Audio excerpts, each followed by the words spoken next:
William Hung from American Idol is a motivational speaker? What?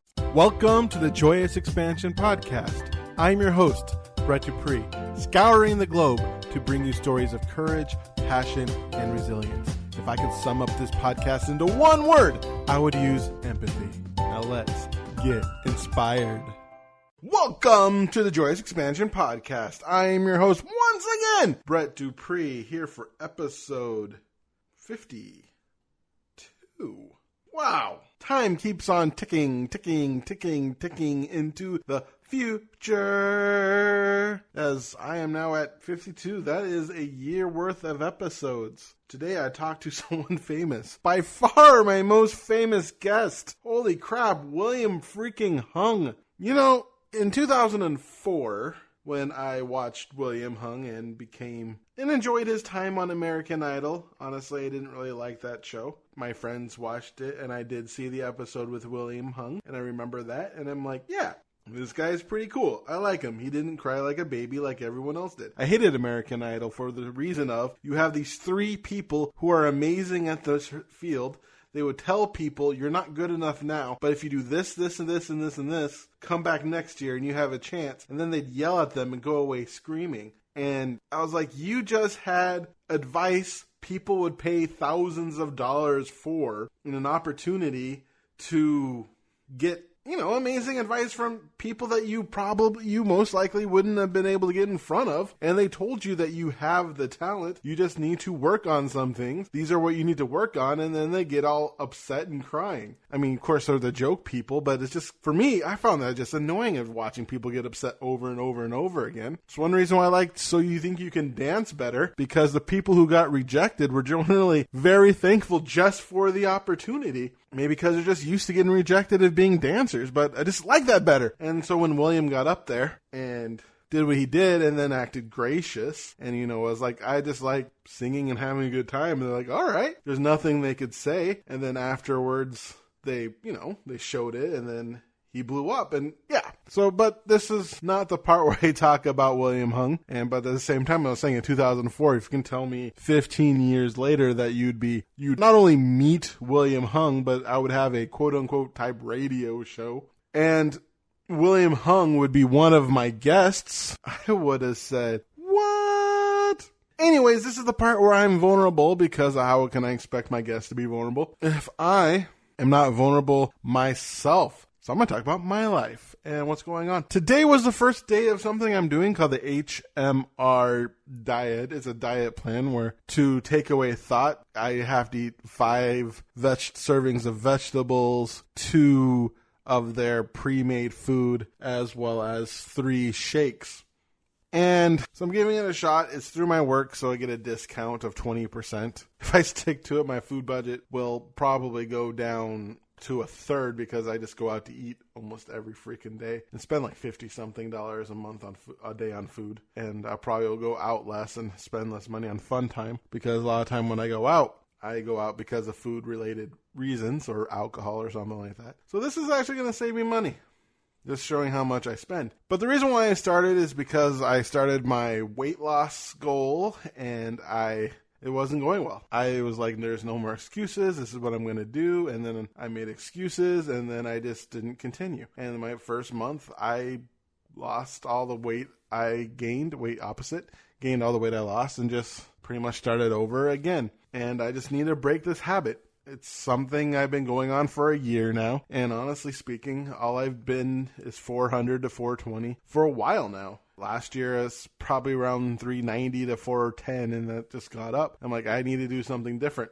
The issue I do have, this one's a little bit more high carb, as that might cause a problem for me, but we'll see. But today, it's the interesting part, or the part I like, is as long as you eat food that's on their list, you can eat as much as you want. In fact, they encourage you, especially at the beginning, to eat what you want. Meaning, if I need to feel like I'm hungry so I can eat 5 apples, I can eat 5 apples, or, as much as I want apples and oranges and fruit and veggies and the like. So I do like that aspect of it. I'll just see. I am supplementing with a few things that they don't recommend, but they don't not recommend. So I'm having cacao powder, of course, and BCAA, which might slow down my weight loss, but I don't want to lose my muscles because I love my muscles. And I'm worried by the very low calorie aspect of this diet that I'm going to lose muscle. And I don't want to do that. But you're also supposed to exercise 2,000 calories a week.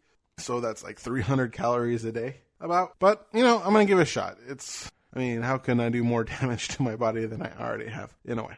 But at the same time, I do best when I have support. I do best when people around me support. So I'm going to go online and talk about it, especially on this Facebook group. And then I'm going to do weekly calls on Wednesday. And I'm going to continue. Right now, I feel okay. I ate a lot of fruit today. My thought is for the first week to eat as much fruit as possible, or veggies, and they recommend 5, and I'm probably at 10 to 12. But I'm not hungry right now, so that's a positive. I will see if I feel weak tomorrow. That's something that worries me. I remember when I was in wrestling, which is probably when I really ruined my body, metabolism back then. Well, that and the dealing, as I learned dealing with the breakup of my parents and the abandonment of my mom, that released a lot of cortisol when I was a child. And at that point is when I started to get fat. So I know that is an aspect that can cause it as well. But at the same time, I remember when I was in high school and I would try to lose weight for wrestling, the thing I did was eat a lot of low-fat, high carbohydrates. In fact, I ate even olive oil and margarine. Olive oil butter, which didn't melt. It was disgusting. And I would eat that on noodles. I'd eat tons of rice, noodles. I would lose a lot of weight. By the end of the season, I just felt weak as heck. I wish I knew about keto back then because I probably would have just done that and ate real butter and enjoyed myself and probably lost more weight, but mostly kept the strength because I think that's just how my body works. But at the same time, I just need to do something. And I understand weight loss is not the ultimate goal, but I don't want to be over 400 pounds. I'm sick of it. I need to make sure I don't stay this way and work on it and do something to help lose the weight and then work on my body's metabolism and rev it up and figure that out. But it's just the way that I am. I can't live this way. This is just too much pain. I am sick of the pain. I'm sick of just, my left knee's been hurting for a while. It got better, but I think just being this heavy doesn't help the knee heal, and it still kind of hurts, and I'm tired of it. I'm tired of the pain. I'm tired of hurting all the time. I'm tired of my hip pain. I'm just tired of the pain. I don't want it. So I'm trying this. It's through my work. And yeah, so a lot of it is just, you don't fail until you give up, and I'm never giving up. I'm never giving up on this podcast. I'm never giving up on my dreams, and I'm never giving up on trying to be at a weight where I feel good. I just want my body to feel good, and it's been not feeling good for way too long. Even though I think I got a breakthrough. I'll talk about this next week. I think I talked to my therapist this week. I want to talk to her about it first. And next week I'll talk about this revelation that I had. So keep in tune for that. But speaking of a revelation, let's get down to my interview with the William Hung. After his American Idol audition, William Hung's rendition of She Bangs became famous for all the wrong reasons. Despite a humbling start, William redeemed himself. He has since appeared on Jimmy Kimmel Live and the Ellen DeGeneres Show, and even performed live with Ricky Martin in Las Vegas. William has spent the last few years studying the world's top performers and public speakers to uncover their secrets to success. Using what he discovered, he skyrocketed his first studio album, Inspiration, to #1 on the independent Billboard charts. His latest TEDx talks has already been viewed by over 35,000 people in less than a month. He has spoken for Microsoft, REMAX, Qorvo, and other esteemed associations. He now helps purpose-driven business owners go from hidden gems to industry rock stars. By leveraging public speaking, he helps them uncover their unique message and use it to get them booked and sell out their stages, webinars, and live streams. Now here's my interview with William Hung.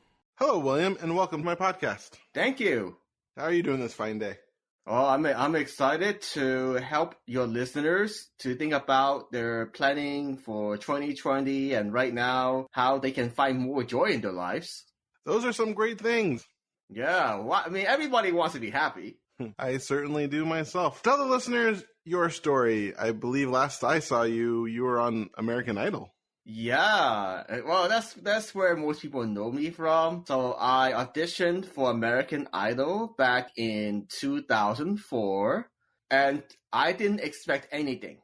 I did not make it to Hollywood. In fact, even Simon said, "You can't sing, you can't dance, so what do you want me to say?" But at that moment, I had a choice. I could get angry and upset like everybody else, or I could be happy and gracious about it. And that's why I did. I chose to be happy and positive.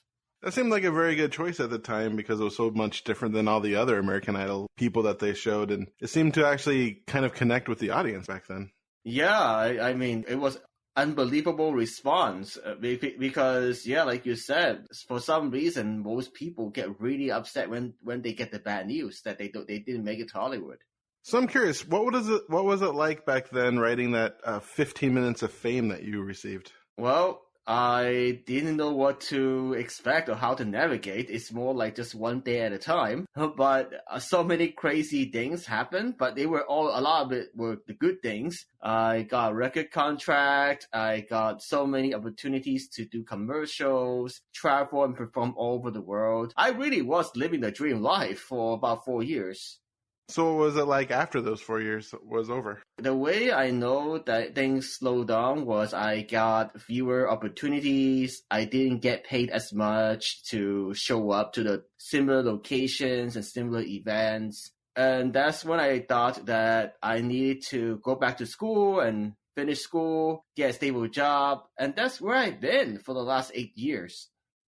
So did you miss it? Did you miss being in the limelight when you had a regular job? I would say yes now, but there was a period of time where I thought it's okay. You know, I financially I was doing well. I reinvesting my money. I did not blow my money on cars or yachts or anything like that. So yeah, there were many years where I thought it's okay to settle. But I would say the last 3 years, something was bothering me inside. It's like, why am I settling being the average typical guy when I was and I still am a legend? And I didn't say that myself.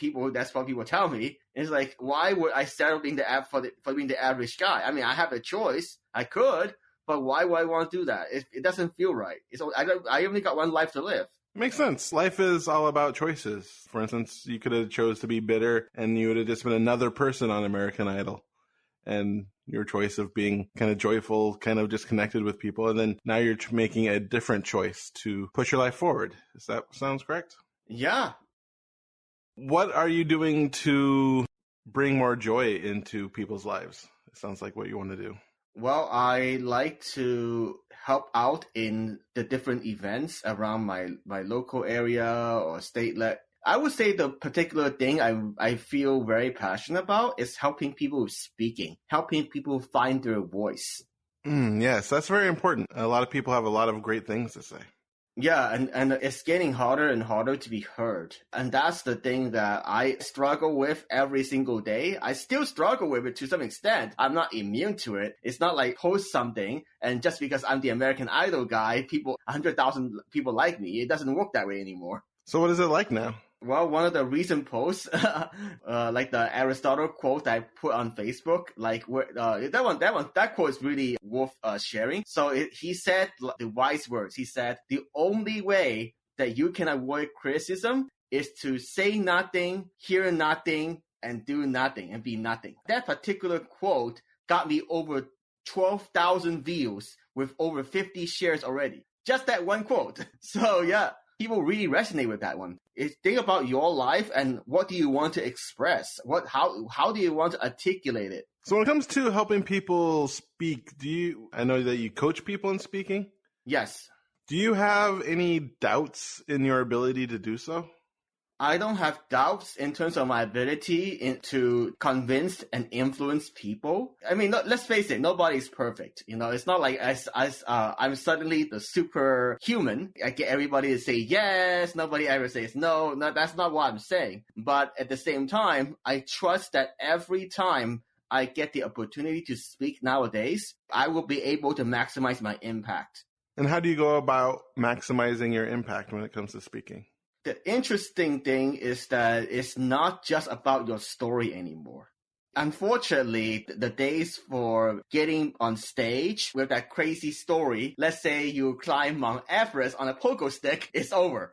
Even my American Idol story is not that appealing to people that want to bring me on stage. So instead of focusing on that, I need to shift my focus to be a solution provider. So every time I open a conversation, I don't talk about myself. It takes 5 to 10 minutes to get to the point I'm talking about myself. I need to understand what their challenges are, what problem they want to solve. And then when the time is right, then I can share my expertise, my life journey, my resilience, and all that other good stuff.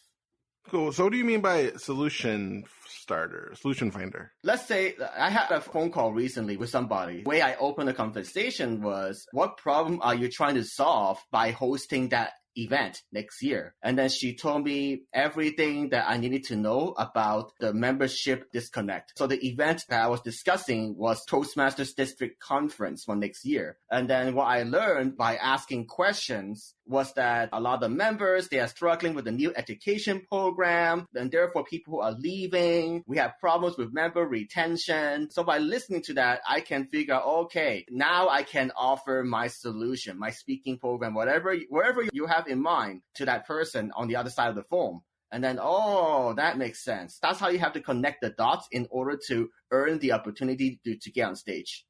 That makes sense. To listeners, I actually met William at a conference, and during a conversation, you're talking about how people are telling you that your story is a great story of resilience. I was wondering if you can talk a little bit more about resilience and how that relates to you. Yeah, absolutely. Resilience to me means that you're not giving up no matter what. You still have that dream vision, and then every day you take steps to pursue it. My dream vision for the next 5 to 10 years, as crazy as it sounds, is to create my own William Hung Academy. And then it will have 3 floors. The first floor will be for speaking.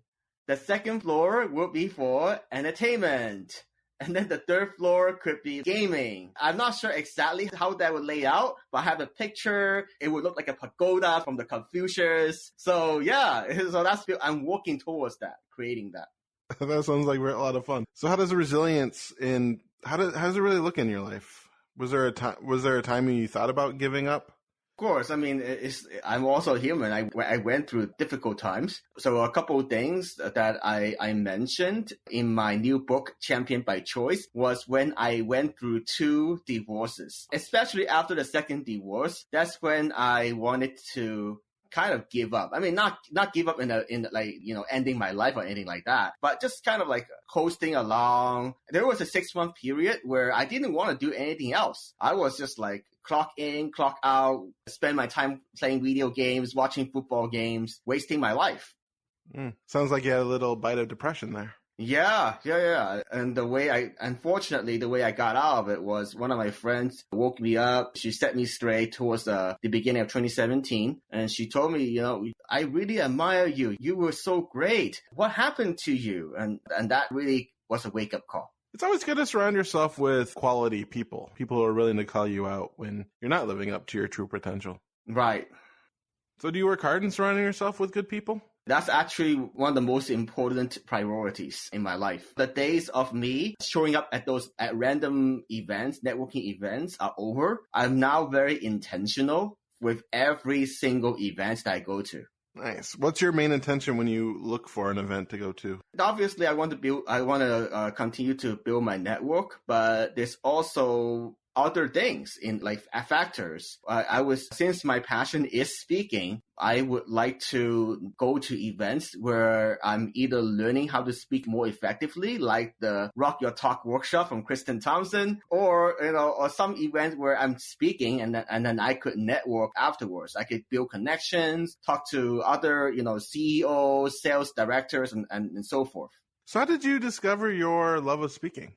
I would say I started the speaking journey about 8 years ago because I was working for the sheriff's department after American Idol. And every day I was reading about the depressing police reports in order to extract data to report to the FBI crime system. Not the most exciting job.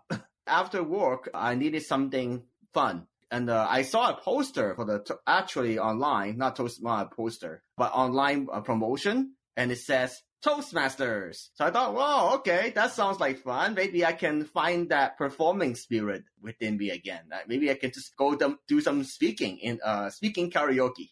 That's a good way of looking at it. Yeah. So you started your speaking career by going through Toastmasters, and what made you what was your first speech outside of Toastmasters? I would say the first speech outside of Toastmasters was about 3 years ago. So I was in Toastmasters primarily for fun for my first 5 years. And then in 2017, when my friend inspired me to get out of my own depression, she also reminded me for my first album success, Inspiration. She told me that she doesn't believe it was because of my singing talent. Not a surprise. Instead, she said something very profound. She said, do you realize you have inspirational messages in between the songs? And that's when I thought, wow, maybe it's because of my speaking. Maybe that I'm saying things that's inspiring people. And that got you into... What was your first paid speaking role? It's also about 3 years ago.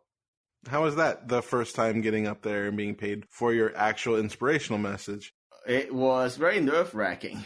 So the first closing keynote I did was for the Asian Real Estate Association of America. I was the last person. They were doing an officer installation, and I thought I was already like nervous. I mean, I was also very excited. I had so much adrenaline, and then the president came over and said, "Our future depends on you." Oh no, don't say that. Yeah, I mean, I got it. I mean, I did it. Overall, people loved it. People were really inspired. They said it was above their expectations. You know, everything went really well. People were entertained, inspired, empowered. So yeah, that's how everything got started. Yeah, one thing that stood out to me in your last story is the feeling of nervousness and excitement. They're pretty much the same thing. It's pretty much our choice of how we actually direct that energy. That's true. Yeah. I mean, the nervousness will never go away, but there is a way to channel that energy better. So it's more positive, more productive. I'm actually curious. It seems throughout your career, at least through our talking, other than when you've gone through divorce, you've had a very positive mindset of always looking for the best in the situation. Was that something your parents helped cultivate in you? I would say they're definitely part of it because my parents, they never put too much pressure on me for my academics. They just want me to do my best and have a happy life.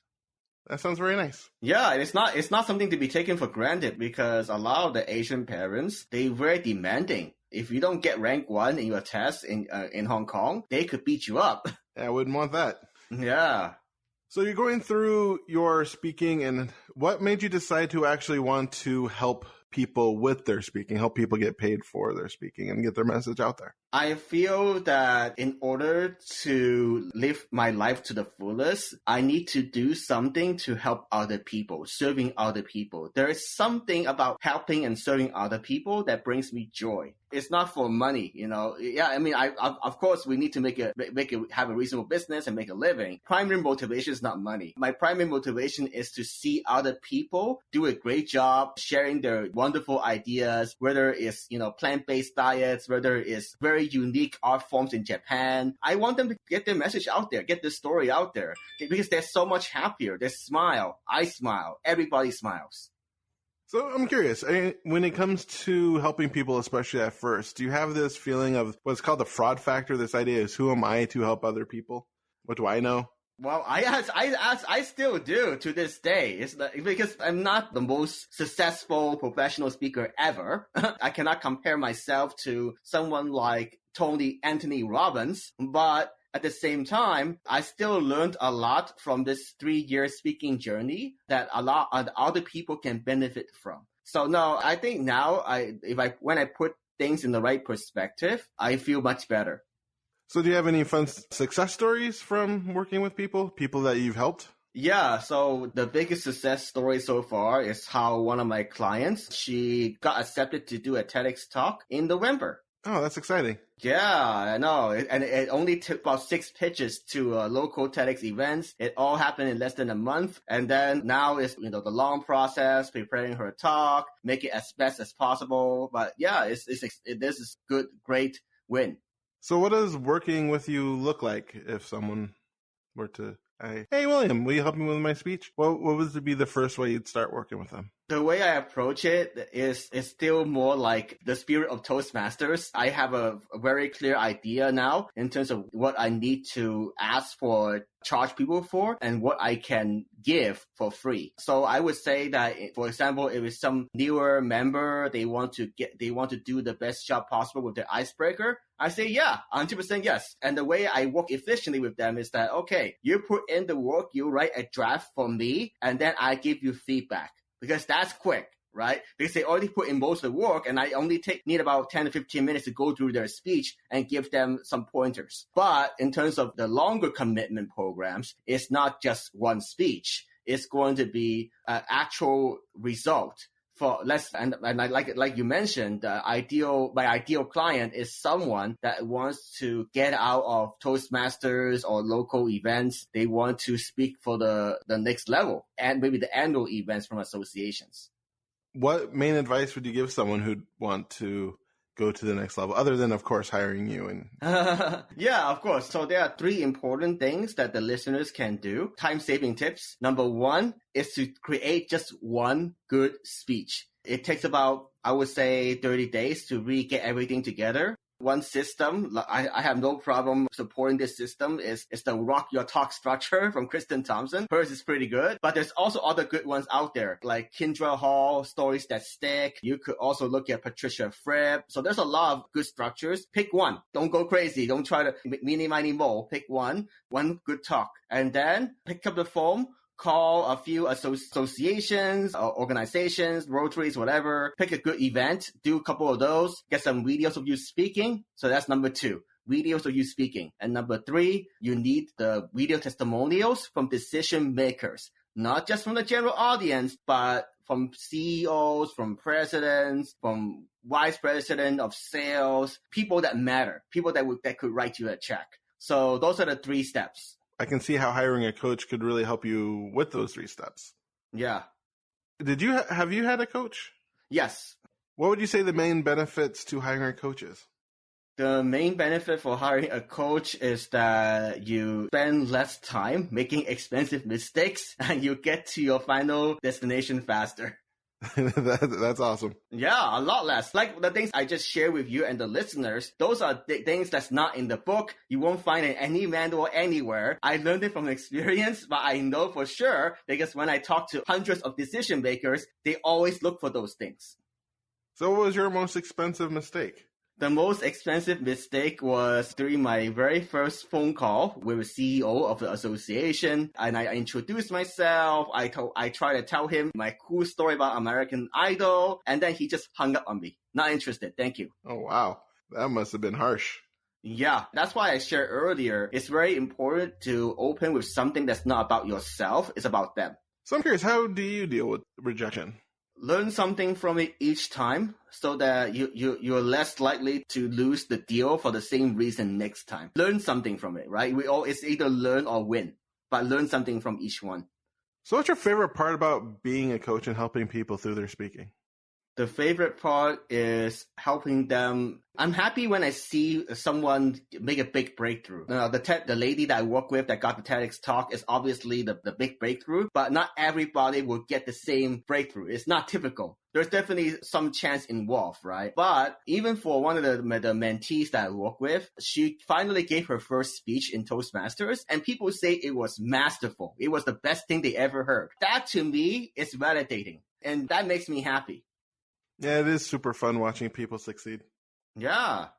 So we are coming to the end of our time together. One thing I like to ask my guests is for a 1 minute of motivation. You can imagine this, such as if you have a time machine, you can travel back to your 8-year-old self and you want to give yourself everything you need to live a successful life, but unfortunately you only have a minute. Or you can think of it as condensing your entire life's message into 1 minute. So are you ready to go? Let's do it. Awesome. Everything in your life is a choice. You can choose to be happy or you could choose to dread it. Even from my American Idol, through my work, through my transformation now to get into speaking, coaching, whatever path you want to take, just take that next step each and every day. Take inspired action and you will get there. Awesome, William. Thank you so much for being on my podcast. I truly appreciate your message of resilience and seeing what could happen in your life when you have that positive attitude, especially if you surround yourself with good people who can help build you up when you do get knocked down. And I love the fact that you've now taken the American Idol experience and your experiences through that life are now serving people and helping them get their message heard, because so many people have great stories, and the more people getting their great stories out there, the better this world will be. So thank you so much for coming on my podcast, and thank you so much for your contribution to society. You're welcome. May your day be special. Yeah, you too. And there you have it, folks. That is my interview with the William Hung, former American Idol, 15 Minutes of Fame reality TV superstar, now to motivational speaker. What an interesting tale of somebody who took most advantage of what was given to him, was able to save up some money and then start a career, but then noticed that, you know what, I am meant more for this life. I am meant more to do great things and to truly help people. He is in a position to help people, and he does, which is just great in service. There is something that is truly infectious about fame and be able to get yourself out there and make that money, and that can corrupt. But true joy and satisfaction comes with helping people, comes with serving others, and that is what William is doing. And yes, I met William in person at the Princess Thompson Rock Your Talk event. It was nice, and honestly, I was a little bit, oh my god, I can't believe I am meeting William Hung. It's just weird to me. Again, I saw this guy on TV, and then I met him, and he seems so genuine, such a nice guy. The person that you see on TV is that William Hung, and just watching him getting excited about working on how to take his business to the next level, because that's what good people do, is also continue to learn and continue to grow and be humble. And he was such a humble and gracious man, and I was very honored to meet him and get to know him a little bit better. And it was cool to talk to him on this podcast, and I enjoyed his story. I enjoyed how he continued to have a positive outlook on life and continue to use that positive outlook to serve people, to help get their voice out there. And that's the thing about speaking, is that even though there are a lot of stories out there, not all stories connect with all people. For me, the story of Pandora changed my life. It is one of the reasons why no matter how sad I get, I don't get suicidal, because I always believe there's hope. There's something about the story of Pandora, when listening to how all the troubles get in the world, but the one thing, the most important thing she was able to keep inside that box was hopelessness, and thus man always had hope. I decided that day, just hearing that message, and that stuck with me. And personal stories also do the same thing, and we don't know what stories stick. And the more stories we put out there of our triumph, of our going for it, the more people will be touched by, that's the entire idea of joyous expansion, is that I raise my joy and tell my story, and that spreads to other people, and they spread in theirs. And that's what William is doing, is he's expanding joy by getting more people to get their stories out there so they can touch the people that they need to touch, because each person has a specific story that is special to them, and that story is also special to other people, because reality is our life problems are not so special that we are the only one. There's someone out there with your specific problem that you have overcome that needs to hear your story. And that's why I do this podcast. That's why when I always want to make sure I ask about their struggles and what they've gone through, because just in case the person listening is, oh my man, that is me. That is who I am. And they were able to get through that. So can I. I am scared and introverted, and this person's still going for it. I can still go for it and get my story out there. So thank all the people out there who can share their story. And that's what excites me about people like William, who work on getting people to share who they are, because that is important. There's 7 billion people in this world, and guess what? Tony Robbins, Les Brown, Wayne Dyer, Louise Hay, they can't reach them all. Listening to many stories, Albert Mensa's very inspiring. His story doesn't touch me. It just doesn't. But it touches another person. Some other stories touch me. I love listening to Les Brown. He inspires me. He hits those parts. But other people won't listen to Les Brown and think nothing of it. And some people just need something different. I mean, we all need something different. And yeah, just going on this rant is just get your story out there. And if you want to work on getting your story out there, William Hung is here to help you. Check out his website. willhung.com. You can also go to his Wikipedia page. Sheesh. Someday I'll have a Wikipedia page. Yeah, go to willhung.com where he has a free gift, the 4 pillars to becoming a speaking superstar, so you get your story out there so you can change other people's lives. There you have it, folks. That is episode 52 of the Joyous Expansion podcast. I am proud of that. 52, a year worth of episodes. Finally hit that goal in December. So what? I wanted to hit that in January or May of last year. It doesn't matter. What matters is I hit it now and going forward. So thank you once again for listening to me. Once again, if you want, you can email me at BRE2Ts, at joyousexpansion.com. You can also check me out at joyousexpansion.com, thechurchofawesome.com, as well as Instagram at Joyous Expansion, Twitter at Joyous Expansion, and Instagram at Increase Your Joy. If you like this, please like, subscribe, all those fun things. Leave a comment, leave a review. I'll love you forever if you do. And once again, Brett Dupree, the champion, authentic joy, the catalyst of transformation for the Church of Awesome, and the Joyous Expansion life coach and blog podcast host, wishes you to be love, to be joy, to be awesome. Now play my jingle. JoyousExpansion.com. JoyousExpansion.com. Come and say hello to Brett Dupree. He is an inspirational life coach. Good for you and good for me. He turned my life from grey to blue. I'm sure he'll do the same for you. Get in touch and you'll see your life will change dramatically. JoyousExpansion.com. JoyousExpansion.com. Yeah.